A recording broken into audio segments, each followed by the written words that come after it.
Hello guys, welcome to our channel. இன்னைக்கு நம்ம என்ன பார்க்க போறோம் அப்படினு பாத்தீங்கன்னா agriculture income. என்னடா இது agriculture income அப்படினு கேட்டிங்கனா ஒரு agri activity பண்ணி அதில இருந்து நம்ம டெரைவ் பண்ணக்கூடிய income agriculture income. இந்தியா பொறுத்த அளவுல அந்த agriculture income exempted ஆனா taxable. என்னடா exempted ஆனா taxable சொல்ற அப்படினு கேட்டிங்கனா சில கண்டிஷன்ஸ் எல்லாம் கொடுத்திருக்கான். அந்த கண்டிஷன்ஸ் எல்லாம் satisfy பண்ணிடுச்சு அப்படினா அது வந்து agriculture income and it's exempted அப்படினு சொல்லுவோம். அந்த கண்டிஷன் அது satisfy பண்ணல அப்படினா அது non agriculture income அப்படினு சொல்லிட்டு நம்ம அதை taxable பண்ணுவோம். அதுக்கு certain percentage கொடுத்திருக்கான். இத்தனை percentage நீங்க agri income போடுங்க, இத்தனை percentage நீங்க வந்து நான் அக்ரிகல்ச்சர் இன்கமுக்கு போடுங்க அப்படின்ற மாதிரி certain percentageமே வந்து பாத்தீங்கன்னா அவன் ஃப்ரேம் பண்ணி கொடுத்திருக்கான். சோ இந்த அக்ரிகல்ச்சர் இன்கம் அப்படினு பாக்கும்போது அது எந்தெந்த விதத்திலலாம் இருக்கலாம். அது வந்து பாத்தீங்கன்னா ஒரு லேண்ட் இருக்கணும். அந்த லேண்ட் வந்து பாத்தீங்கன்னா இந்தியால வந்து லொகேட் ஆயிருக்கணும். இந்தியால லொகேட் ஆயிருக்கக்கூடிய லேண்டுக்கு மட்டும் தான் வந்து பாத்தீங்கன்னா உங்களுக்கு அக்ரிகல்ச்சர் இன்கம் வந்துருச்சு அப்படினா எக்ஸம்ப்டட். ஏன்னா இந்தியாவோட கான்ஸ்டிடியூஷன் தான் இது எல்லாமே. சோ அப்படி இருக்கும்போது இந்தியால அந்த லேண்ட் ஃபர்ஸ்ட் சிச்சுவேட்டட் ஆயிருக்கணும். அந்த லேண்ட்ல இருந்து நீங்க ஒரு அக்ரி ஆக்டிவிட்டி பண்ணிருக்கணும். சோ அந்த லேண்டை வச்சுட்டு நீங்க ரெண்ட் கூட ரிசீவ் பண்ணிருக்கலாம். ஃபார் எக்ஸாம்பிள் என்கிட்ட லேண்ட் இருக்கு, நான் அது உங்ககிட்ட கொடுக்குறேன் அப்படின்னா நீங்க அதை வந்து அக்ரி ஆக்டிவிட்டிக்காக யூஸ் பண்றீங்க அப்படின்னா, ஃபார் எக்ஸாம்பிள் கல்டிவேட்டரா இருக்கீங்க அப்படின்னா நீங்க எனக்கு கொடுக்கக்கூடிய ஒரு இன்கம் எனக்கு ரெண்டோ இல்ல கேஷாவோ கைண்டாவும் கொடுக்கலாம். அந்த ரெண்ட் ஸோ நீங்க எனக்கு கேஷா கொடுப்பீங்க இல்லையா, ஒரு அமௌண்ட் இவ்வளோ வந்து நான் உங்களுக்கு ரெண்டா தரேன், இல்லை இந்த ரெண்ட்டுக்கு பதிலாக என்னோட இந்த நிலத்துல வந்து இவ்வளோ விளைஞ்சிச்சு இதை நான் உங்களுக்கு கொடுத்துட்றேன் அதுக்கு பதிலாக அப்படின்ட்டு கைண்டாவும் கொடுப்பாங்க இல்லையா. ஸோ அந்த மாதிரி கைண்டாவோ கேஷாவோ ரிசீவ் பண்ணியிருந்தாங்க அந்த லேண்ட்ல இருந்து அப்படின்னா அதுவுமே அக்ரிகல்ச்சர் இன்கம் அப்படின்றது ஃபர்ஸ்ட் பாயிண்ட்.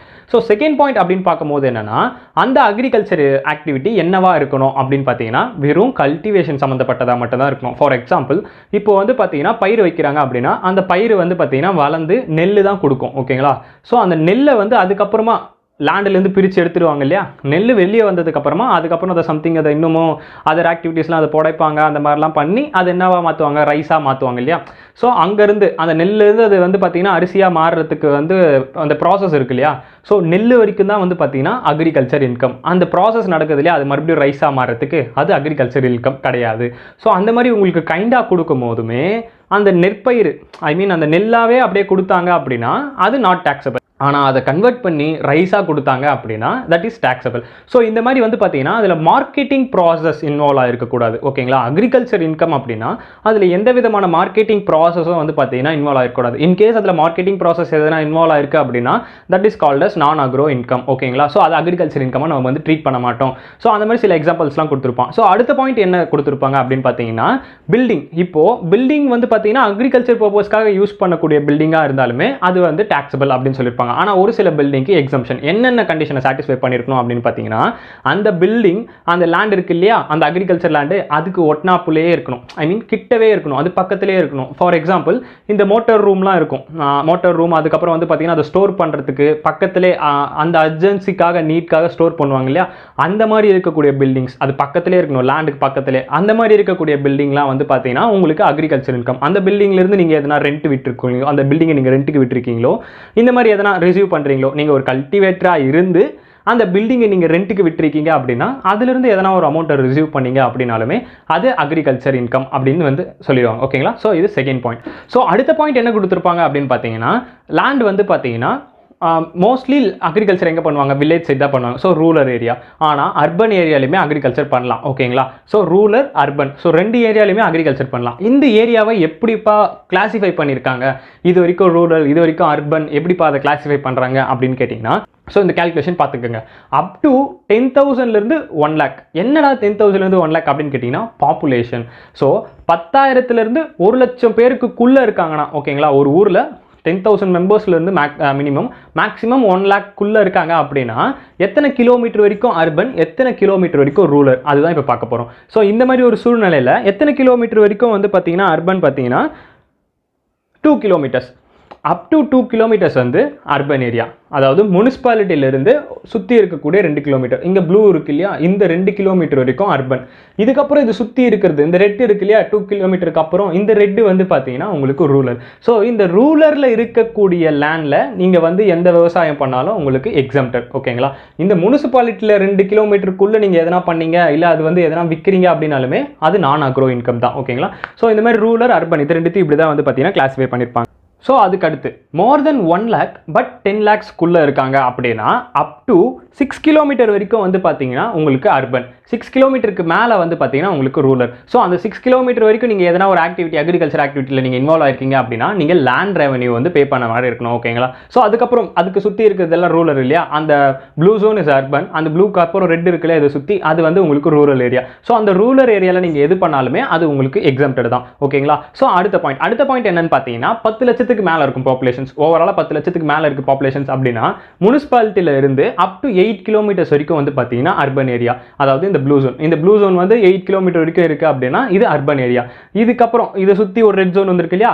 அப் டு அந்த 8 கிலோமீட்டர்ஸ் தாண்டி இருக்கு அப்படின்னா அது உங்களுக்கு ரூரல் ஏரியா. ஸோ நீங்கள் அர்பன் ஏரியாவில் பண்ணீங்க அப்படின்னா லேண்ட் ரெவன்யூ அப்படின்னு சொல்லி டாக்ஸ் பே பண்ணுவீங்க. ரூரல் ஏரியாவில் பண்ணீங்கன்னா அது எக்ஸம்ப்டட்.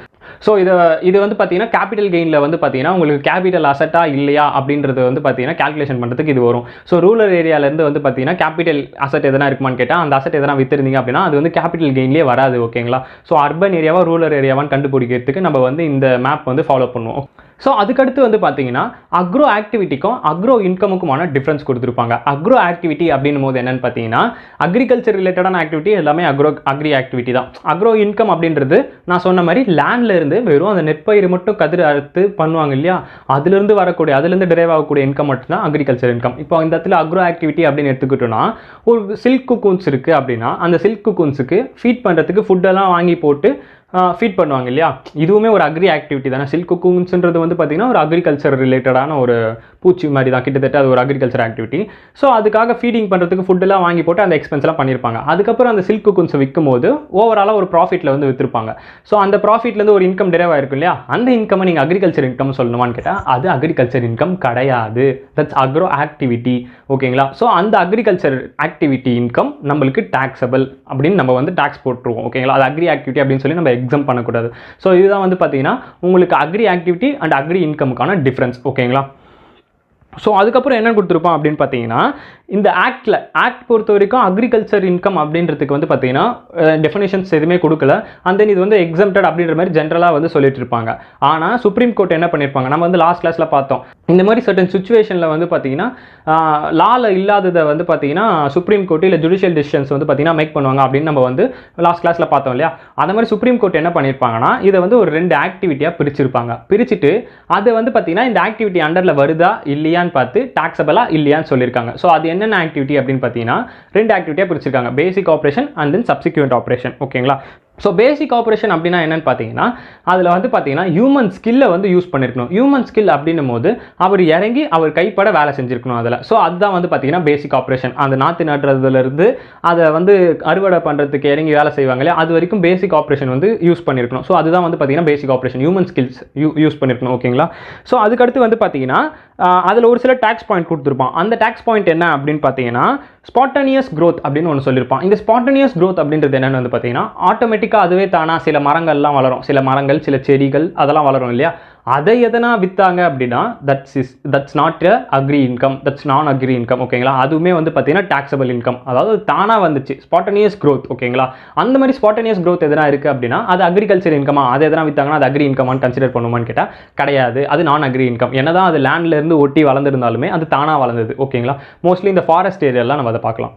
ஸோ அடுத்த பாயிண்ட் வந்து பார்த்தீங்கன்னா சப்சிக்வெண்ட் ஆப்ரேஷன். என்னடா இது சப்சிக்வெண்ட் ஆப்ரேஷன் அப்படின்னு கேட்டிங்கன்னா நான் சொன்ன மாதிரி அந்த பயிரை வந்து நெற்கதிரை வந்து எடுத்துட்டு அதுக்கப்புறம் வந்து அதை ரைஸாக மாற்றுறதுக்கான வேலைலாம் நடக்கும் இல்லையா? ஸோ அந்த ரைஸாக மாற்றக்கூடிய வேலையில் வந்து பார்த்தீங்கன்னா சப்சிக்வெண்ட் ஆப்ரேஷன் அப்படின்னு சொல்லுவாங்க. ஓகேங்களா? இதில் வந்து பார்த்தீங்கன்னா மோஸ்ட்லி வந்து ஹியூமன் ஸ்கில் வந்து இன்வால்மெண்ட் ஆகாது. ஸோ இதுக்கான எக்ஸாம்பிள் என்னென்னு பார்த்தீங்கன்னா digging the soil around the growth, removal of undesirable undergrowths, weeding, tending, pruning, cutting, harvesting. So இதில் வந்து பார்த்தீங்கன்னா சப்சிக்வெண்ட் ஆப்ரேஷன் அப்படின்னும் போது இந்த செடி வளர்ந்துருக்கு அப்படின்னா அது சைட்லலாம் சின்ன சின்ன அந்த புல் பூண்டுலாம் வளர்ந்துருக்கும், அந்த மாதிரி விஷயங்கள், அதுக்கப்புறம் செடியை கட் பண்ணுறது, ஹார்வெஸ்ட் பண்ணுறது, இது எல்லாமே வந்து பார்த்தீங்கன்னா சப்சிக்வெண்ட் ஆப்ரேஷனில் வந்து வந்திருக்கும். ஸோ பேசிக் ஆப்ரேஷன் அப்படின்றது லேண்டுக்கும் ஹியூமனுக்கும் ஒட்டி உருவாடக்கூடிய ஒரு விஷயம். சப்சிக்வெண்ட் ஆப்ரேஷன்றது லேண்ட்லேருந்து வந்ததுக்கு அப்புறமா ஹியூமன் கூட ஒட்டி உருவாடக்கூடிய ஒரு விஷயம். புரியுதா உங்களுக்கு? ஸோ அதுதான் வந்து பார்த்தீங்கன்னா பேசிக் ஆப்ரேஷன், சப்சிக்வெண்ட் ஆப்ரேஷன் சொல்லியிருக்கான். ஸோ எதுக்கு நான் இதை இவ்வளோ பெருசாக மூச்சு வாங்க சொல்லிக்கிட்டு இருக்கேன் அப்படின்னு பார்த்தீங்கன்னா பேசிக் ஆப்ரேஷன் வந்து பார்த்தீங்கன்னா நாட் டாக்ஸபிள். பேசிக் ஆப்ரேஷன் மூலிமா எதனா ஒரு இன்கம் டெரைவ் பண்ணியிருந்தீங்க அப்படின்னா நாட் டாக்ஸபிள். ஆனால் சப்சிக்வெண்ட் ஆப்ரேஷன் மூலிமா எதனா பண்ணியிருக்கீங்க அப்படின்னா அது வந்து டாக்ஸபிள். அது வந்து அக்ரிகல்ச்சர் ஆக்டிவிட்டியாக நம்ம கன்சிடர் பண்ண மாட்டோம். ஒருவேளை போத்தும் ரெண்டுமே சேர்ந்து வருது அப்படின்னா, subsequent operation which is basic operation அப்படி சேர்ந்து வருது அப்படின்னா அது வந்து பார்த்தீங்கன்னா அக்ரிகல்ச்சர் ஆக்டிவிட்டி அப்படின்னு சொல்லி நாட் டாக்ஸபிள் பண்ணுவோம். ஸோ உங்களுக்கு புரியுதா? ஸோ அந்த மாதிரி ஒரு பாயிண்ட்ல உங்களுக்கு அக்ரி இன்கம் எது நான் அக்ரி இன்கம் எது அப்படின்ட்டு ஒரு 8 அண்ட் தென் ஒரு 15 கொடுத்துருக்கான். ஸோ இப்போ அக்ரி இன்கம் எதுன்றது 8 பார்த்துருவோம். So first income from growing trade or commercial product like jute, cotton etc is an agri income. jute cotton எதனா வந்து பார்த்தீங்கன்னா நீங்கள் க்ரோ பண்ணி ட்ரேட் பண்ணுறீங்க அப்படின்னா, ஜூட்டோ காட்டனோ ஓகேங்களா, க்ரோயிங்கும் பண்ணுறீங்க ட்ரேடும் பண்ணுறீங்க அப்படின்னா தட்ஸ் வந்து அக்ரி இன்கம் ஓகேங்களா. ஜூட்டை அப்படியே விலை விற்கிறீங்க, அப்படியே விற்கிறீங்க. காட்டனும் அதே மாதிரி தான். நீங்கள் அதை சில்காவோ இல்லை நூலாவோ த்ரெட்டாவோ எதுவுமே மாற்ற போகிறதில்ல. அப்படியே வாங்குறீங்க, அப்படியே ட்ரேட் பண்ணுறீங்க. It's agri income. ஸோ அதுக்கடுத்து income from growing flowers and creeping is an agro income. So flower growing ஆகுது இல்லையா, பூ பூக்குது இல்லையா, அந்த பூ கொண்டு போய் நம்ம விற்போம் இல்லையா, அதுவுமே அக்ரி இன்கம் அப்படின்னு சொல்லிட்டாங்க. ஸோ அதுக்கடுத்து plant sold in pots are an agri income provide basic operation are perform. அதாவது சில பிளான்ட்லாம் வந்து பார்த்தீங்கன்னா இந்த மண்பானையில் வந்து வைப்பாங்க, அதுவுமே அக்ரி இன்கம் தான். அதில் பேசிக் ஆப்ரேஷன் இன்வால்மெண்ட் இருக்கிற வரைக்கும் ஓகேங்களா. ஸோ அதுக்கடுத்து remuneration and interest to partner. So any remuneration, salary, commission etcetera received by partner from any firm engaged in agriculture operation is an agro income. So அந்த partnership firm வந்து ஏதோ ஒரு agriculture ஆக்டிவிட்டியில் involve ஆயிருக்கு அப்படின்னா அதிலிருந்து வாங்கக்கூடிய இன்ட்ரெஸ்ட்டோ அதிலிருந்து வாங்கக்கூடிய அவங்க ரெமுனரேஷனோ வந்து பார்த்தீங்கன்னா அக்ரிகல்ச்சர் இன்கம் தான். அவங்க ரிசீவ் பண்ணுற அந்த சேலரியோ இல்லைனா அவங்க ரிசீவ் பண்ணக்கூடிய அந்த இன்ட்ரெஸ்ட் வந்து பார்த்தீங்கன்னா அக்ரிகல்ச்சர் இன்கம் ஓகே. ஸோ அதுக்கடுத்து income arise by sale of tree grown on denuded parts of the forest after replanting and by carrying on subsequent operation is an agro income. அதாவது வந்து பார்த்தீங்கன்னா அந்த ஒரு ட்ரீலேருந்து ஒரு துண்டுப்பட்ட ஒரு பார்ட்ஸ் இருக்கும், அந்த பார்ட்டை மறுபடியும் எடுத்து போய் நம்ம ரீப்ளான்ட் பண்ணி அதுலேருந்து ஒரு க்ரோத் நம்ம பார்க்குறோம் அப்படின்னா அதை கொண்டு போய் நம்ம எங்கன்னா சேல் பண்ணுறோம் அப்படின்னா அதுவுமே வந்து பார்த்தீங்கன்னா அக்ரி இன்கம் அப்படின்னு சொல்லிட்டாங்க ஓகேங்களா. அந்த டென்யூட் பார்ட் அதை கொண்டு போயிட்டு நம்ம வேறு ஒரு இடத்துல கல்டிவேட் பண்ணி அது மறுபடியும் அந்த தண்டு மாதிரி வச்சு முளைக்க வைப்பாங்க இல்லையா மறுபடியும். ஸோ அந்த மாதிரி இருக்க விஷயங்கள்லாம் வந்து பார்த்தீங்கன்னா அக்ரிகல்ச்சர் இன்கம் அப்படின்னு சொல்லிட்டாங்க ஓகே. ஸோ அடுத்த பாயிண்ட்ல என்ன சொல்லியிருக்கோம் அப்படின்னு பார்த்தீங்கன்னா any income derived from spelling or seeding growing in nursery shall be deemed to be agriculture income. அதாவது ஏதோ ஒரு சீட் வந்து வச்சுட்டு நீங்கள் க்ரோ பண்ணுறீங்க, நர்சரிலாம் இருக்கும் இல்லையா, பிளான்ட் நர்சரி அப்படின்னு சொல்லுவாங்க. அந்த நர்சரி எதனா இருக்குது அப்படின்னா அதுலேருந்து டிரைவ் ஆகக்கூடிய இன்கம் வந்து பார்த்தீங்கன்னா அக்ரிகல்ச்சர் இன்கம் அப்படின்னு சொல்லி முடிச்சிட்டான். ஸோ இது இப்போ நான் அக்ரி இன்கம் அப்படின்னு பார்க்கும்போது first point, salary received by employee from any business having agriculture income is a non-agro income. அதாவது ஏதோ ஒரு பிஸ்னஸ் வந்து அக்ரிகல்ச்சர் ஆக்டிவிட்டியில் இன்வால்வ் ஆயிருக்கு ஓகேங்களா. அந்த பிஸ்னஸில் வந்து பார்த்தீங்கன்னா வேலை செய்யக்கூடிய ஸ்டாஃபுக்கு வந்து சேலரி தரணும் இல்லையா. அவங்க வந்து கணக்கு போடுவாங்க, எவ்வளோ ஆயிருக்கு, இவ்வளோ செலவாயிருக்கு, எவ்வளோ எக்ஸ்பென்ஸ் ஆயிருக்கு. ஃபார் எக்ஸாம்பிள் நம்ம எங்கேயோ ஒரு வேலைக்கு போகிறோம், ஒரு பிஸ்னஸ், அந்த அக்ரிகல்ச்சர் பிஸ்னஸ், நம்ம அக்கௌண்டன்ட்டு நம்ம போயிட்டு கணக்கு போடுறோம், எவ்வளோ டெபிட் பண்ணணும் எவ்வளோ கிரெடிட் பண்ணணும் அப்படின்னு போடுறோம் அப்படின்னா நம்மளுக்கு கொடுக்கக்கூடிய சேலரி அக்ரிகல்ச்சர் இன்கமான்னு கேட்டால் கிடையாது, அது அக்ரிகல்ச்சர் இன்கம் கிடையாது என்னை பொறுத்த வரைக்கும். ஸோ அது நான் அக்ரோ இன்கம் ஓகே. ஸோ அதுக்கப்புறம் ஏதாவது டிவிடெண்ட் நான் ரிசீவ் பண்ணியிருந்தேன்னா, ஏதோ ஒரு கம்பெனி வந்து பார்த்தீங்கன்னா அக்ரிகல்ச்சர் ஆக்டிவிட்டியில் இன்வால்வ் ஆயிருக்கு, அக்ரிகல்ச்சர் இன்கம் ரிசீவ் பண்ணி தான் அதுலேருந்து வரக்கூடிய ப்ராஃபிட்டில் தான் எனக்கு டிவிடெண்ட் தரப்போகுது ஓகேங்களா. அந்த மாதிரி ஒரு கம்பெனி கிட்டேருந்து நான் டிவிடெண்ட் வாங்குறேன் அப்படின்னா அந்த டிவிடெண்ட் எனக்கு அக்ரிகல்ச்சர் இன்கமான்னு கேட்டால் கிடையாது. பிகாஸ் நான் வந்து காசை கொடுத்து இன்வெஸ்ட் பண்ணியிருக்கிறது மட்டும் தான் என் வேலை. இன்வெஸ்ட் பண்ணதை கொண்டு போயிட்டு அவங்க வந்து லேண்டில் போட்டு அவங்க அதில் ப்ராஃபிட் பார்க்குறது அவங்களோட பொறுப்பு ஓகேங்களா. ஸோ அவங்க அதில் ப்ராஃபிட்டை பார்த்து that's a way of dividend எனக்கு வந்து வரப்போகுது ஓகேங்களா அந்த ப்ராஃபிட்லேருந்து. அப்போது அதுலேருந்து கம்பெனி என்ன பார்க்குதோ பார்த்துட்டு அதுலேருந்து எனக்கு டிவிடெண்ட் பிரித்து கொடுக்குது அப்படின்னா கம்பெனி கையில் வரைக்கும் தான் அது அக்ரிகல்ச்சர் இன்கம். என் கைக்கு வருது அப்படின்னா அது நான் அக்ரிகல்ச்சர் இன்கம் ஓகேங்களா. ஸோ அதுக்கடுத்து income from salt produce by flooding the land with sea water is non agro income. So அதாவது சால்ட்லாம் இருக்குது இல்லையா, சால்ட் அப்படின்னும் போது அந்த தண்ணியை வந்து பார்த்திங்கன்னா லேண்டில் விட்டு அதுலேருந்து சம்திங் அவங்க ஃபில்டர் பண்ணி அதுலேருந்து தான் வந்து பார்த்திங்கன்னா சால்ட் வந்து எடுப்பாங்க. அந்த மாதிரி எடுக்கிற அந்த சால்ட் வந்து அக்ரிகல்ச்சர் இன்கமாக அதை விற்றோம் அப்படின்னா அது வந்து அக்ரிகல்ச்சர் இன்கம்னு கேட்டால் கிடையாது, தட்ஸ் நான் அக்ரி இன்கம் ஓகேங்களா. அதுக்கப்புறம் income from fishes, farming, dairy farming, butter and cheese making etcetera is non agri income. So fish பிடிக்கிறது, அந்த மீன் பிடிப்பாங்க இல்லையா அது, அதுக்கப்புறம் வந்து பார்த்திங்கன்னா வேறு எதனா டைரி ஃபார்மிங்லாம் வச்சுருப்பாங்க இல்லையா, பால் பண்ணை இந்த மாதிரி எக்ஸெட்ரா பால் பண்ணை, ஆட்டு பண்ணை இந்த மாதிரி எல்லாம் வச்சுருப்பாங்க இல்லையா. அதே மாதிரி ப்ரீடிங் எதனா பண்ணுறாங்க அப்படின்னாலுமே, இப்போ ஆடு வந்து குட்டி போடுது, லைஃப் ஸ்டாக்ஸ் அதெல்லாம் ஓகேங்களா, ஆடு மாடு கோழி இதெல்லாம் லைஃப் ஸ்டாக்ஸ் அப்படின்னு சொல்லுவாங்க. அந்த லைஃப் ஸ்டாக்ஸை வச்சு எதனா வந்து ப்ரீடிங் பண்ணுற வேலை எதனா பண்ணுறீங்க அப்படின்னா அது விற்றாங்கனாலும் காசு தானே. இன்றைக்கி வந்து பார்த்திங்கன்னா ஒரு ஆடு கிட்டத்தட்ட ஒரு 12,000 கிட்டேவாச்சும் போகும் மேக்ஸிமம். ஸோ அப்படி இருக்கும்போது அதுவுமே ஒரு இன்கம் அப்படின்னும் போது அது அக்ரிகல்ச்சர் இன்கம்னு கேட்டால் அதெல்லாம் நான் அக்ரி இன்கம். ஸோ இதுதான் வந்து பார்த்தீங்கன்னா ப்ரீஃபாக வந்து உங்கள் புக்ஸில் வந்து எக்ஸ்பிளைன் பண்ணியிருப்பாங்க அக்ரி இன்கமுக்கும் நான் அக்ரி இன்கமுக்கும் உள்ள டிஃப்ரென்ஸ் ஓகேங்களா. ஸோ இப்போ அக்ரி இன்கம் நான் அக்ரி இன்கம்க்கு ஓவராலாக ஒரு ஜென்ரல் வியூ வந்து உங்களுக்கு அண்டர்ஸ்டாண்ட் ஆயிருக்கும் அப்படின்னு நினைக்கிறேன். ஸோ இப்போ அக்ரி இன்கம் நான் அக்ரி இன்கம் ரெண்டும் ஒரே நேரத்தில் வருது அப்படின்னா அதுக்கு நம்ம எப்படி டாக்ஸபிள் பண்ணுவோம், அது எப்படிப்பா ஒரே நேரத்தில் வரும் அப்படின்னா ஒரு சில பொருளுக்கு, அதாவது ஒரு சில ப்ராடக்ட்ஸுக்கு வந்து பார்த்தீங்கன்னா அந்த மாதிரி பெர்சன்டேஜ் வந்து கால்குலேஷன் பண்ணுறதுக்கு கவர்மெண்ட் வந்து அப்ரூவ் பண்ணியிருக்காங்க. அது என்னென்ன அப்படின்னு பார்த்தீங்கன்னா ஃபஸ்ட்டு டீ, காஃபி, ரப்பர் இது 3 மட்டும் ஞாபகம் வச்சுக்கோங்க. ஆனால் அதில் வந்து 4 வரும் ஓகேங்களா. மொத்தம் 4 டைப் ஆஃப் ரூல்ஸ் கொடுத்துட்டு அந்த 4 டைப்ஸ்லேயே வந்து பார்த்தீங்கன்னா உங்களுக்கு டிவைட் பண்ணி கொடுத்துருப்பான். 100%ல் இத்தனை பர்சன்டேஜ் வந்து நான் அக்ரி, இத்தனை பர்சன்டேஜ் வந்து அக்ரி அப்படின்ட்டு. ஸோ இது 3 மட்டும் ஞாபகம் வச்சுக்கோங்க. Coffee, tea and then rubber இது 3 ஞாபகம் வச்சுக்கோங்க. அதில் வந்து 4 இருக்கும், 4 ரூல். ஸோ ஃபஸ்ட்டு ரூல் என்னன்னு பார்த்தீங்கன்னா assessee is engage in business of growing and manufacturing tea in India. அதாவது ஒரு அசசி வந்து பார்த்தீங்கன்னா, அதாவது அசசினா நான் என்னன்னு சொன்னேன், டேக்ஸ் பே பண்ணுறது தான் அசசி. அந்த அசசி வந்து பார்த்தீங்கன்னா டீ வந்து க்ரோயிங் பண்ணி அதை மேனுஃபேக்சரிங் பண்ணுறாரு. க்ரோயிங் அண்ட் மேனுஃபேக்சரிங் அப்படின்னும் போது என்னன்னா க்ரோயிங் வரைக்கும் நடக்கிறது அக்ரி ஆக்டிவிட்டி நான் சொன்னேன். அதுக்கப்புறம் மேனுஃபேக்சர் பண்ணுறாரு இல்லையா, அந்த டீ இலையை எடுத்து அதை காய வச்சு அரைச்சி டீ தூளாக மாற்றி கொடுக்கணும். ஸோ இதுதான் மேனுஃபேக்சரிங் ஆக்டிவிட்டி. இந்த மாதிரி ஒரு ஆக்டிவிட்டியில் இன்வால்வ் ஆயிருந்தாங்க அப்படின்னா நான் அக்ரி இன்கம், அக்ரி இன்கம் எவ்வளோ போடுவோம் அப்படின்னு பார்த்தீங்கன்னா அக்ரி இன்கம் வந்து 60% போடுவோம், நான் அக்ரி இன்கம் 40% போடுவோம் ஓகேங்களா. ஸோ இது ஃபஸ்ட் பாயிண்ட். ஓகே, ஸோ அதுக்கு அடுத்த பாயிண்ட்டு அதே 60-40ல் இன்னும் என்ன வருது அப்படின்னு பார்த்துருவோம். ஏன்னா 60-40 அப்படி ஞாபகம் வச்சுக்கோங்க. 60-40 இப்போ ஃபஸ்ட்டு ஒரு 60-40 சொல்லிட்டேன் இல்லையா, அடுத்த 60-40 என்னன்னு பார்த்துருவோம். ஓகே, ஸோ அடுத்த 60-40 என்னன்னு பார்த்தீங்கன்னா coffee grown, cured, roasted and grounded by the seller in India which are without mixing chicory or other flavouring ingredients. அதாவது என்னன்னு வந்து பார்த்தீங்கன்னா காஃபி க்ரோன் ஆகுது, காஃபி வந்து க்ரோன் ஆகுதுன்னா காஃபி கொட்டை வந்து வளருது இல்லையா. ஸோ அதை எடுத்து அந்த செல்லர் வந்து பார்த்தீங்கன்னா சிச்சோரி இந்த இன்க்ரீடியன்ஸ்லாம் சொல்லுவாங்க, அந்த காஃபியில் ஆட் பண்ணக்கூடிய அந்த இன்க்ரீடியன்ஸ்லாம் ஆட் பண்ணாமல் அதை வந்து பார்த்தீங்கன்னா கிரவுண்டட்ல இருந்தே வந்து பார்த்தீங்கன்னா சேல் பண்ணுறாங்க அப்படின்னா ஓவராலாக அதை அப்படியே காஃபி கொட்டையாக எடுத்து அதெல்லாம் வறுக்காமல் அந்த வேலையும் பண்ணாமல் அப்படியே விற்கிறாங்க அப்படின்னா அதே 60-40 அப்படின்னும் போது 60% is your agriculture income, 40% is your நான் அக்ரிகல்ச்சர் இன்கம் ஓகேங்களா. ஸோ 60-40ல் 2 முடிஞ்சிருச்சு. அதுக்கு அடுத்து என்ன பார்க்கும் அப்படின்னு பார்த்தீங்கன்னா 65-35ல் பார்க்கலாம். இந்த 65-35 அப்படின்றது என்னன்னு வந்து பார்த்தீங்கன்னா assessee is engaged in a business growing and manufacturing rubber in India. So first வந்து பார்த்தீங்கன்னா டீ பார்த்தாச்சு, அடுத்து காஃபி பார்த்தாச்சு. டீயில் வந்து பார்த்தீங்கன்னா க்ரோவிங் அண்ட் மேனுஃபேக்சரிங் பார்த்தோம். காஃபி பொறுத்த வரைக்கும் எந்த ஒரு மேனுஃபேக்சரிங் இல்லை அப்படின்னு பார்த்துட்டோம். ஸோ அதுக்கடுத்து என்ன பார்க்க போகிறோம் அப்படின்னு பார்த்தீங்கன்னா ரப்பர். ஸோ இந்த ரப்பர் வந்து பார்த்தீங்கன்னா உங்களுக்கு வந்து மேனுஃபேக்சரிங் பண்ணி, அதாவது க்ரோயிங் பண்ணி மேனுஃபேக்சரிங் பண்ணியிருந்தாங்க அப்படின்னா எத்தனை பர்சன்டேஜ் நான் அக்ரி, எத்தனை பர்சன்டேஜ் அக்ரி அப்படின்னு பார்த்தீங்கன்னா 65% வந்து பார்த்தீங்கன்னா அக்ரிகல்ச்சர், 35% வந்து பார்த்தீங்கன்னா நான் அக்ரிகல்ச்சர் ஓகேங்களா. ஸோ 60-40, 65-35. அதுக்கடுத்து வந்து பார்த்தீங்கன்னா இன்னும் இதில் பேலன்ஸ் என்ன இருக்குது, காஃபி வந்து பார்த்தீங்கன்னா க்ரோன் ஆகிட்டு அதை க்ரியூட் பண்ணி சேல் பண்ணுறது தான் பேலன்ஸ் இருக்குது. என்னன்னு பார்த்தீங்கன்னா இப்போ நம்ம மேலே பார்த்தது காஃபி வந்து without mixing any chicory and then any இன்க்ரீடியன்ஸ்னு பார்த்தோம் இல்லையா, அதுக்கு 60-40 பார்த்தோம். அப்போ அதெல்லாம் ஆட் பண்ணால் என்னப்பா அப்படின்னு கேட்டிங்கன்னா 75-25 ஓகேங்களா. ஸோ இதுதான் உங்களோட ஆர்டர், நீங்கள் இப்படி ஞாபகம் வச்சுக்கிறோம்.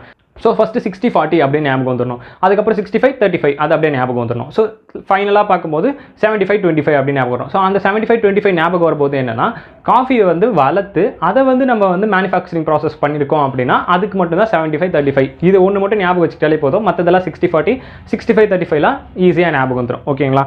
ஸோ அதுக்கடுத்து வேறு எதனா கேசஸ் இருக்குது அப்படின்னா அதில் என்ன சொல்லியிருக்கான் அப்படின்னு பார்த்தீங்கன்னா for computing agriculture income from business having both agriculture as well as non agriculture income. First point, assessee is required to prepare 2 profit and loss statement, one for agriculture business, another for non agriculture business. அந்த assessee என்ன பண்ணிருக்கணுமா, 2 accounts வந்து maintain பண்ணியிருக்கணும், ஒன்று agri பிஸ்னஸ்க்கும் இன்னொன்று நான் agri பிஸ்னஸுக்கும். இந்த மாதிரி 2 accounts வந்து மெயின்டைன் பண்ணியிருக்கணும் அப்படின்னு சொல்லிட்டான் ஓகேவா. ஸோ செகண்ட் பாயிண்ட் என்ன சொல்லியிருக்கான் அப்படின்னு பார்த்தீங்கன்னா agro expense debited to agro profit or loss account and non agro expense shall be debited to non agro business or non profit. என்னப்பா அக்ரிகல்ச்சர் இன்கம் எதனா வந்துன்னா அக்ரிகல்ச்சர் எக்ஸ்பென்ஸ் எதனா இருக்குன்னா அக்ரிகல்ச்சர் ப்ராஃபிட் அண்ட் லாஸ் அக்கௌண்ட்டில் நீங்கள் debit சைடில் போட்டுக்கோங்க. நான் அக்ரிகல்ச்சர் இன்கம் எதனா இருக்குது அப்படின்னா இல்லை எக்ஸ்பென்ஸ் எதனா இருக்குன்னா நான் அக்ரிகல்ச்சர் எக்ஸ்பென்ஸில் டெபிட் சைடில் போடுங்க, இல்லைனா இன்கம் இருந்துச்சுன்னா கிரெடிட் சைடில் போடுங்க. அவ்வளோ ப்ராஃபிட் அண்ட் லாஸ் அக்கௌண்ட்டில் அதுதான் செகண்ட் பாயிண்ட்டில் கொடுத்துருக்கான். ஸோ ஓவராலாக இன்னும் அந்த தேர்ட் பாயிண்ட்டில் என்ன கொடுத்துருக்கான் அப்படின்னு பார்த்தீங்கன்னா ஒரு சில எக்ஸ்பெண்டிச்சர்லாம் அப்போஷன் பண்ண முடியாமல் இருக்கும். இப்போ நம்ம இங்கே இந்த காஃபி டீ இதெல்லாம் பார்த்தோம் இல்லையா, அப்போஷன் பண்ணி போடுற மாதிரி, அந்த மாதிரி அப்போஷன் பண்ணி போட முடியாத ஒரு சில இன்கம் இருக்குது அப்படின்னா அந்த இன்கம் என்ன பண்ணுவோம் அப்படின்னு பார்த்தீங்கன்னா ஓவராலாக தூக்கி நான் அக்ரிகல்ச்சர் பிஸ்னஸில் தான் போட்டுருவோம், அக்ரிகல்ச்சர் பிஸ்னஸில் காட்ட மாட்டோம். புரியுதா? சில இன்கம் வந்து நம்மளால் பிரிக்க முடியாது. ஓகே, இது அக்ரிகல்ச்சர் இது நான் அக்ரிகல்ச்சர், நம்மளால் பிரிக்க முடியாத ஒரு சில எக்ஸ்பெண்டிச்சர் எதனா இருக்குது அப்படின்னா, இன்கம் இல்லை எக்ஸ்பெண்டிச்சர். ஸோ இந்த எக்ஸ்பெண்டிச்சர் எதனா இருக்குது அப்படின்னா அந்த எக்ஸ்பெண்டிச்சர் வந்து பார்த்தீங்கன்னா நம்ம ஓவராலாக தூக்கி நான் அக்ரியில் தான் போட்டுருணும், அக்ரியில் வந்து காட்டக்கூடாது ஓகேங்களா. ஸோ அதுக்கடுத்து மார்க்கெட் வேல்யூவில் எதனா கூட்ஸ் வந்து அதாவது market value of any agriculture produce which is utilise raw material in such business is should be treated as income of agro business and expenditure in non agro business. அதாவது என்னென்னு வந்து பார்த்தீங்கன்னா, இப்போது ஒரு ரா மெட்டீரியல் வந்து பர்ச்சேஸ் பண்ணுறோம் லெசன்ஸ் நம்மளே மேனுஃபேக்சரிங் பண்ணுறோம்னு வச்சுக்கோங்களேன். நம்ம மேனுஃபேக்சரிங் பண்ணுறோம் அப்படின்னா நம்ம அக்ரோலேருந்து வாங்கியிருப்போம் இல்லையா, அக்ரோ ஆக்டிவிட்டி நான் அக்ரோ ஆக்டிவிட்டி ரெண்டுமே நம்ம தான் பண்ணுறோம். மேனுஃபேக்சரிங் நான் தான் பண்ணுறேன், க்ரோயிங்கும் நான் தான் பண்ணுறேன். ஸோ க்ரோயிங் கிட்டேருந்து நான் என்ன பண்ணியிருப்பேன் அப்படின்னு பார்த்தீங்கன்னா, ரா மெட்டீரியல் வாங்கியிருப்பேன். இப்போ வாங்கும் போது மார்க்கெட் வேல்யூ என்னவோ அதை நான் அக்ரோ பிஸ்னஸுக்கு கொடுத்துருவேன். மார்க்கெட் வேல்யூ என்னவோ அதோட ஒரு 5 லட்சமா, ஓகேப்பா 5 லட்சம் நான் கொடுத்துட்டேன். இது அக்ரோ இன்கம் முடிஞ்சு அக்ரிகல்ச்சர் இன்கமில், ஓகேங்களா. ஸோ இப்போ நான் இதை வாங்கினேன் இல்லையா, எனக்கு இது நான் பண்ணுறது நான் அக்ரோ பிஸ்னஸ் இல்லையா. ஸோ இந்த நான் அக்ரோ பிஸ்னஸ் வரைக்கும் நான் கொடுத்த 5 லட்சம் எக்ஸ்பென்ஸ் என்னை பொறுத்த வரைக்கும். ஸோ அண்டர்ஸ்டாண்டிங் உங்களுக்கு புரியுதா? அக்ரோ பிஸ்னஸும் நான் தான் பண்ணுறேன், நான் அக்ரோ பிஸ்னஸும் நான் தான் பண்ணுறேன். அக்ரோ பிஸ்னஸ்லேருந்து வாங்குற ரா மெட்டீரியல் நான் அக்ரோ பிஸ்னஸுக்கு, அதாவது அக்ரோ பிஸ்னஸ்லேருந்து நான் அக்ரோ பிஸ்னஸ்க்கு ஒரு ரா மெட்டீரியல் வாங்குறேன். இங்கேருந்து இதை வாங்கி நான் மேனுஃபேக்சரிங் பண்ணுறேன். ஃபார் எக்ஸாம்பிள் சுகர் கேன் இருக்குது அப்படின்னா சுகர் கேன் வளர்ந்து வர வரைக்கும் அக்ரோ பிஸ்னஸ், வளர்ந்து அது வெளியே வந்துச்சு அப்படின்னா அதை நான் விற்கணும் இல்லையா. விற்கிறதுக்கு பதிலாக நானே மேனுஃபேக்சரிங் பண்ணுறேன். நானே தான் அக்ரோ பிஸ்னஸும் பண்ணுறேன், நானே தான் நான் அக்ரோ பிஸ்னஸும் பண்ணுறேன், நானே மேனுஃபேக்சரிங் பண்ணுறேன் அப்படின்னா நான் எப்படியா இருந்தாலும் வெளியிருந்து ஒருத்தர்கிட்ட வாங்குறதுக்கு பதிலாக நான் என்கிட்டேருந்தே வாங்கிக்கிறேன் அப்படின்னா நான் எனக்கே இன்கம் எக்ஸ்பெண்டிச்சர் காட்டிப்பேன். ஸோ இங்கேருந்து கொடுத்து ஒரு 5 லட்சம் கொடுத்து நான் அந்த சுகர் கேனை பை பண்ணுறேன் அப்படின்னா இட்ஸ் அக்ரோ பிஸ்னஸ். அந்த 5 லட்சம் அக்ரோ பிஸ்னஸ்க்கான இன்கம் அப்படின்னு போயிடும். இந்த இடத்துல நான் கொடுத்த அந்த 5 லட்சம் நான் அக்ரோ பிஸ்னஸ்க்கான எக்ஸ்பென்ஸ் சைடில் காட்டுவேன். ஸோ அதுதான் வந்து பார்த்தீங்கன்னா அந்த 3rd பாயிண்ட்டில் வந்து உங்களுக்கு கொடுத்துருப்போம். ஸோ அதுக்கான ஒரு எக்ஸாம்பிள் பார்த்தீங்கன்னா, X limited grows sugar cane to manufacturing sugar detail for the previous year 2020-21 are as follows. So cost of cultivation of sugar cane. So sugar cane வந்து கல்டிவேஷன் பண்ணுறதுக்கு வந்து பார்த்தீங்கன்னா 10 லட்சம் ஆயிருக்கு, 10 lakhs ஆயிருக்கு, ஓகேங்களா. ஓவரால் எவ்வளோ வந்து கல்டிவேஷன் பண்ணியிருக்காங்க, 5000 tons வந்து கல்டிவேஷன் பண்ணியிருக்காங்க. மொத்தம் வந்து 10 லட்சம் ஆயிருக்கு. So second point, sugar cane sold in market 1000 tons for 3 lakhs. இப்போது அதில் 1000 டன் வந்து பார்த்தீங்கன்னா மார்க்கெட்டில் விற்றுட்டாங்களாம். எக்ஸ் லிமிடெட் 1000 டன் மார்க்கெட்டில் விற்றுருக்காங்க. மொத்தம் 5000 டன் ப்ரொடியூஸ் பண்ணி 1000 டன் வந்து மார்க்கெட்டில் விற்றுருக்காங்க, ஓகேங்களா. மிச்சம் 4000 டன் இருக்குது. ஆனால் இது எவ்வளோ விற்றுருக்காங்க, 3 லட்சத்துக்கு விற்றுருக்காங்க 1000 டன், ஓகேவா, ஞாபகம் வச்சுக்கோங்க. ஸோ அதுக்கடுத்து sugar cane used for sugar manufacturing 4000 tons. So மிச்சம் இருக்கும் இல்லையா அந்த 4000 tons, அது எதுக்கு யூஸ் பண்ணியிருக்காங்களாம், மேனுஃபேக்சரிங் பர்பஸ்க்காக யூஸ் பண்ணியிருக்காங்களாம். எக்ஸ் லிமிட்டடே அவங்கள மேனுஃபேக்சரிங் பர்பஸ்க்காக யூஸ் பண்ணியிருக்காங்க, ஓகே. ஸோ அதுக்கு அடுத்த பாயிண்ட், காஸ்ட் ஆஃப் கன்வர்ஷன் அப்படிங்கிறது என்னன்னு பார்த்தீங்கன்னா, அந்த சுகர் கேன்லேருந்து சுகராக கன்வெர்ட் ஆகுது இல்லையா, அதுதான் வந்து பார்த்தீங்கன்னா காஸ்ட் ஆஃப் கன்வர்ஷன். அதுக்கு எவ்வளோ ஆயிருக்கு அப்படின்னு பார்த்தீங்கன்னா 5 lakhs ஆயிருக்கு, ஓகேங்களா. ஸோ அதுக்கடுத்து வந்து பார்த்தீங்கன்னா sugar produce and sold in market. சுகரை ப்ரொடியூஸ் பண்ணி மார்க்கெட்டில் எவ்வளோன்னு சோல்ட் பண்ணியிருக்காங்கன்னா 25 lakhsன்னு சோல்ட் பண்ணியிருக்காங்க. ஸோ இப்போ இந்த சம்ம போடுவோம். So first manufacturing activity, agri activity அப்படின்னு 2ஆக பிரிச்சுக்க போகிறோம். ஸோ என்ன பண்ண போகிறோம்னா, sale of agro product in market. So agriculture ஆக்டிவிட்டிக்கு ஃபஸ்ட்டு போட போகிறோம். மார்க்கெட்டில் நம்ம விற்றதுக்கு நம்மளுக்கு எவ்வளோ இன்கம் வந்துச்சு அக்ரிகல்ச்சர்லேருந்து, 3 லட்சம் இல்லையா. ஸோ அந்த 3 lakhs ஃபஸ்ட்டு காமிச்சாச்சு. ஸோ அதுக்கப்புறம் இப்போது இந்த மேனுஃபேக்சரிங் ஆக்டிவிட்டி நம்மக்கிட்ட இருந்தால் சுகர் கேன் வாங்கியிருக்கான். எவ்வளோ டன்னுக்கு, 4000 டன்னுக்கு. இப்போது ஒரு டன்னுக்கு 3 லட்சம்னா 4000 டன்னுக்கு எவ்வளோ இருக்கும், 12 லட்சம் இல்லையா. ஸோ அந்த 12 லட்சம் என்ன, அக்ரிகல்ச்சர் பிஸ்னஸ் பொறுத்த வரைக்கும் இன்கம் தானே. ஸோ அப்போ அந்த 12 lakhs அங்கே கொடுத்துருவோம். So 12 lakhs plus 3 lakhs 15 lakhs. ஓவராலாக 15 lakhs வந்து பார்த்தீங்கன்னா உங்களுக்கு அக்ரிகல்ச்சர் இன்கம். ஸோ அந்த 15 lakhsலேருந்து எதை மைனஸ் பண்ணுவோம் அப்படின்னு பார்த்தீங்கன்னா காஸ்ட் ஆஃப் கல்டிவேஷனுக்கான காஸ்ட்டை மட்டும் தான் நம்ம மைனஸ் பண்ணுவோம். ஸோ அந்த காஸ்ட் ஆஃப் கல்டிவேஷன் அப்படின்னு பார்க்கும்போது 10 lakhs அப்படின்னு கொடுத்துருக்கோம். ஸோ அந்த 10 lakhs மைனஸ் பண்ணோம் அப்படின்னா உங்களுக்கு எவ்வளோ இன்கம் வரும். So 5 lakhs is your agricultural income, ஓகேங்களா. ஸோ இப்போ அதுக்கடுத்து மேனுஃபேக்சரிங் ப்ராசஸ் வரும். மேனுஃபேக்சரிங் ப்ராசஸ் பொறுத்த வரைக்கும் நம்மளுக்கு எது இன்கம், மார்க்கெட்டில் சுகராக சோல்ட் பண்ணியிருப்பேன் அப்படின்னு ஒரு விஷயம் கொடுத்துருப்பான். எவ்வளோன்னு சோல்ட் பண்ணியிருக்கான், 25 லட்சத்துக்கு சோல்ட் பண்ணியிருக்கான். So 25 lakhs is income for manufacturing process. So அந்த 25 lakhsலேருந்து நம்ம எதை மைனஸ் பண்ணுவோம், அக்ரிகல்ச்சர் இன்கமுக்கு வந்து பார்த்தீங்கன்னா நம்ம ஒரு 12 லட்சம் கொடுத்தோம் இல்லையா, அது நம்மளுக்கு எக்ஸ்பென்ஸ் தானே. ஸோ அந்த 12 lakhs மைனஸ் பண்ணுவோம் ஃபஸ்ட்டு. அதுக்கப்புறம் cost of conversion, cost of cultivation வேறு, காஸ்ட் ஆஃப் கன்வர்ஷன் வேறு. காஸ்ட் ஆஃப் கன்வர்ஷன் அப்படின்றது சுகர் கேன்லேருந்து சுகராக கன்வெர்ட் பண்ணுறதுக்கான கன்வர்சேஷன் காஸ்ட். ஸோ அந்த காஸ்ட் எவ்வளோ இருக்குது பார்த்தீங்கன்னா உங்களுக்கு 5 lakhs அப்படின்ட்டு இருக்குது. ஸோ அந்த 5 lakhsையும் நீங்கள் ஆல்ரெடி நம்ம அக்ரி இன்கமுக்கு கொடுத்தோம் இல்லையா ஒரு 12 lakhs, அதையும் இங்கே மைனஸ் பண்ணோம் அப்படின்னா ஓவராலாக 25 lakhs அப்படின்னா 8 lakh இஸ் யுவர் நான் அக்ரிகல்ச்சர் இன்கம், ஓகேங்களா. So 8 and then 5. ஸோ இப்படி தான் வந்து பார்த்தீங்கன்னா உங்கள் அக்ரிகல்ச்சர் இன்கமே நான் அக்ரிகல்ச்சர் இன்கமே நீங்கள் வந்து கால்குலேட் பண்ணுவீங்க, ஓகேவா. வித்தின் த பிஸ்னஸ் நீங்களே 2 பிஸ்னஸோ பண்ணுறீங்க அப்படின்னா. ஸோ அடுத்து என்ன கொடுத்துருக்கான் அப்படின்னு பார்த்தீங்கன்னா impact of agriculture income of tax computation. So tax computation பண்ணுறதுக்கு அக்ரிகல்ச்சர் இன்கம் டேக்ஸ் கம்ப்யூட்டேஷன் பண்ணுவான்னு கேட்டால் கவர்மெண்ட் வரைக்கும் இது வரைக்கும் கொடுத்ததே இல்லை. அதுக்கப்புறம் என்ன பண்ணியிருக்காங்க அப்படின்னு பார்த்தீங்கன்னா, அதாவது 1973க்கு அப்புறம் என்ன பண்ணியிருக்காங்க அப்படின்னு பார்த்தீங்கன்னா, ஒரு இன்டைரக்ட் மெத்தடை வந்து கொண்டு வந்திருக்காங்க. அந்த இன்டைரக்ட் மெத்தட் படி வந்து பார்த்தீங்கன்னா அக்ரிகல்ச்சர் இன்கமே நம்மளால் டேக்ஸபிள் பண்ண முடியும் அப்படின்னு சொல்லியிருக்காங்க. ஸோ அதுக்கு வந்து பார்த்தீங்கன்னா அவங்க ஃபாலோ பண்ணுறது ஒரு 3 ஸ்டெப்பு. ஸோ அதுக்கு வந்து பார்த்தீங்கன்னா ஒரு 3 கண்டிஷனை சாட்டிஸ்ஃபை பண்ணியிருக்கணும் ஃபஸ்ட்டு. ஸோ அந்த 3 கண்டிஷன் என்னென்ன அப்படின்னு பார்த்தீங்கன்னா, ஃபர்ஸ்ட் ஆஃப் ஆல் அந்த அசசி வந்து ஒரு இண்டிவிஜுவலாவோ இல்லை HUFஓ இருக்கணும், இல்லை பாடி ஆஃப் இண்டிவிஜுவல், இல்லை AOP, இல்லை ஏதோ ஆர்டிஃபிஷியல் ஜுடிஷியலாக பர்சனாக இருக்கலாம். ஓகேங்களா, இதுவாக மட்டும் தான் இருக்கணும், கம்பெனி ஃபர்மு இதுவெல்லாம் இருக்கக்கூடாது. ஸோ இது ஃபஸ்ட் கண்டிஷன். செகண்ட் கண்டிஷன் என்னென்னு பார்த்தீங்கன்னா, அந்த அசசி வந்து பார்த்தீங்கன்னா பேசிக் எக்ஸம்ஷன் லிமிட் வந்து பார்த்தீங்கன்னா தாண்டி இருக்கணும். பேசிக் எக்ஸம்ஷன் லிமிட் அப்படின்னா நம்ம பார்த்தோம் இல்லையா, சிட்டிசனாக இருந்தாங்கன்னா 2,50,000, சீனியர் சிட்டிசனாக இருந்தாங்க அப்படின்னா 3 lakh, சூப்பர் சீனியர் சிட்டிசனாக இருந்தால் 5 lakhs பார்த்தோம் இல்லையா, அந்த பேசிக் எக்ஸம்ஷன் லிமிட்டை வந்து தாண்டி இருக்கணும் அவங்களோட நான் அக்ரோ இன்கம். ஓகேங்களா, ஸோ அந்த நான் அக்ரோ இன்கம் வந்து பார்த்தீங்கன்னா அவங்களோட பேசிக் எக்ஸம்ஷன் லிமிட்டை தாண்டி இருக்கணும். ஸோ தேர்ட் கண்டிஷன் என்னன்னு பார்த்தீங்கன்னா, அக்ரிகல்ச்சர் இன்கம் 5,000 ரூபாய்க்கு மேலே இருக்கணும். 5,000 ரூபாய்க்கு கீழே இருந்தால் அது எக்ஸம்டட் தான் அக்ரிகல்ச்சர் இன்கம். ஓகேங்களா, ஸோ 5,000 ரூபாய்க்கு மேலே இருக்குது அப்படின்னா அது ஒரு தேர்ட் கண்டிஷன், 5,000 ரூபாய்க்கு மேலே இருக்கணும் அப்படிங்கிறது. ஓகே, ஸோ இந்த 3 கண்டிஷனும் சாட்டிஸ்ஃபை பண்ணிட்டாங்க அப்படின்னா அவங்களுக்கு ஒரு ஸ்டெப் வந்து இம்ப்ளிமெண்ட் ஆகும், இன்டைரக்ட் மெத்தட் அப்படின்னு சொல்லுவாங்க. ஸோ அந்த ஸ்டெப் என்னன்னு பார்த்தீங்கன்னா அந்த 3 ஸ்டெப். ஸோ ஃபர்ஸ்ட் ஸ்டெப் என்ன பண்ணுவோம் அப்படின்னு பார்த்தீங்கன்னா, அவங்களோட டேக்ஸ் ஓவரால் டேக்ஸ் எவ்வளோ வருது அப்படின்னு கால்குலேட் பண்ணுவோம். அதாவது அக்ரிகல்ச்சர் இன்கம் ப்ளஸ் நான் அக்ரிகல்ச்சர் இன்கம் இது ரெண்டுத்தையும் சேர்த்து இதுக்கு டேக்ஸ் எவ்வளோ வருது அப்படின்னு கால்குலேட் பண்ணுவோம். ஸோ செகண்ட் பாயிண்ட் என்னன்னு பார்த்தீங்கன்னா, அவங்களோட அக்ரிகல்ச்சர் இன்கமையும் அவங்களோட மேக்ஸிமம் எக்ஸம்ஷன் லிமிட்டும். ஃபார் எக்ஸாம்பிள் இப்போ சிட்டிசன் அப்படின்னு கொடுத்துட்டாங்கன்னா அவரோட மேக்ஸிமம் எக்ஸம்ஷன் லிமிட் எவ்வளோ, 2,50,000 அவரோட அக்ரி இன்கம். ஸோ இந்த 2,50,000 அவரோட அக்ரி இன்கமையும் ரெண்டுத்தையும் சேர்த்து அது மேலே டேக்ஸ் லயபிலிட்டி கால்குலேட் பண்ணுவோம். ஓகே, டேக்ஸ் லயபிலிட்டி தான் கால்குலேட் பண்ணுவோம். ஸோ தேர்ட் என்னன்னு பார்த்தீங்கன்னா, ரெண்டுத்தையும் மைனஸ் பண்ணுவோம். ஸ்டெப் 1 ஸ்டெப் 2 மைனஸ் பண்ணி அதில் வரக்கூடிய ஆன்சர் தான் வந்து பார்த்தீங்கன்னா டேக்ஸ் லயபிலிட்டி பிஃபோர் செஸ் அப்படின்னு சொல்லி நம்ம வந்து டேக்ஸபிள் பண்ணுவோம். ஓகே, உங்களுக்கு அண்டர்ஸ்டாண்டிங் ஆகுதா? ஃபர்ஸ்ட் ஒரு 3 கண்டிஷன் பார்த்தோம். அந்த 3 கண்டிஷனில் வந்து பார்த்தீங்கன்னா ஒரு individual HUF, AOP, BOI and then artificial judicial பர்சனாக இருக்கணும். First condition. செகண்ட் கண்டிஷன் என்னென்னு வந்து பார்த்தீங்கன்னா, அவரோட நான் அக்ரிகல்ச்சர் இன்கம் வந்து பார்த்தீங்கன்னா அவர் பேசிக் எக்ஸம்ஷன் லிமிட்டை தாண்டி இருக்கணும். ஓகேங்களா, ஸோ பேசிக் எக்ஸம்ஷன் லிமிட் அப்படின்னா சீனியர் சிட்டிசனுக்கு ஒன்று இருக்குது, சிட்டிசனுக்கு ஒன்று இருக்குது, சூப்பர் சீனியர் சிட்டிசனுக்கு ஒன்று இருக்குது. ஸோ 3 பேருக்கும் வேறு பேசிக் லிமிட் இருக்குது. அந்த லிமிட்டை அவங்கவுங்க தாண்டி இருக்கணும், அந்த ஏஜ் கொடுத்துருந்தாங்கன்னா கொஸ்டினில்.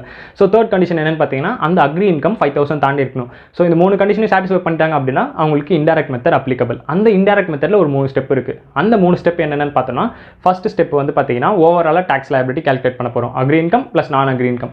செகண்ட் ஸ்டெப் என்னென்னு பார்த்தீங்கன்னா, அந்த பர்சனோட பேசிக் எக்ஸம்ஷன் லிமிட், அந்த பர்சனோட ஏஜை பொறுத்து நம்ம basic exemption limit plus agriculture income இது ரெண்டுத்தையும் சேர்த்து அது மேலே tax liability. So third point என்னன்னு பார்த்தீங்கன்னா, இது ரெண்டுத்தையும் மைனஸ் பண்ணி நம்மளுக்கு ஒரு ஆன்சர் வரும் இல்லையா, அந்த ஆன்சர் தான் வந்து பார்த்தீங்கன்னா டேக்ஸ் லயபிலிட்டி பிஃபோர் செஸ் அப்படின்னு நம்ம சொல்லுவோம். So see this example. So இந்த எக்ஸாம்பிள் என்ன சொல்லியிருக்காங்கன்னா, mister X aged 42 years as non agro income of 3,25,000. Mister X வந்து 42 வயசுட்டாங்க. அப்போ இவர் யார், சிட்டிசன். அப்போ இவருக்கான பேசிக் எக்ஸம்ஷன் லிமிட் என்ன, 2,50,000. இப்போ இதே இடத்துல மிஸ்டர் எக்ஸுக்கு பதிலாக எக்ஸ் லிமிட்டட்னு கொடுத்துருந்தாங்க அப்படின்னா இதில் வரவே வராது, இதில் இந்த கண்டிஷனே ஃபஸ்ட்டு கண்டிஷனே சாட்டிஸ்ஃபை பண்ணல அப்படின்னு சொல்லி நீங்கள் கொஷினை முடிச்சிடணும். ஓகேங்களா, ஸோ இப்போ இங்கே மிஸ்டர் எக்ஸ் அவரோட ஏஜும் கொடுத்துட்டாங்க. அப்போனா இவரோட பேசிக் எக்ஸம்ஷன் லிமிட் வரைக்கும் நம்மளுக்கு தெரியும் 2,50,000.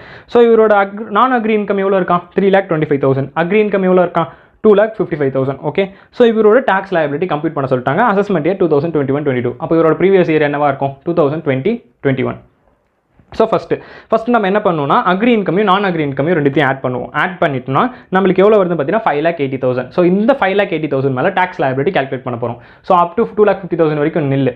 அதுக்கப்புறம் இருக்க 2,50,000 மேலே 5%. அதுக்கப்புறம் 5 lakhs மேலே எவ்வளோ இருக்குது, ஓவரால் 80,000 இருக்குது. அந்த 80,000 மேலே 20%. ஸோ இது நீங்கள் கால்குலேட் பண்ணிங்க அப்படின்னா உங்களுக்கு டேக்ஸ் லயபிலிட்டி 28,500 அப்படின்னு வரும் இல்லையா. ஸோ அதுக்கடுத்து இதிலேருந்து நம்ம என்ன மைனஸ் பண்ணுவோம் அப்படின்னு பார்த்தீங்கன்னா, agri income plus maximum exemption limit அப்படின்னு செகண்ட் ஸ்டெப் பார்த்தோம் இல்லையா, அதை நம்ம மைனஸ் பண்ணணும் இல்லையா.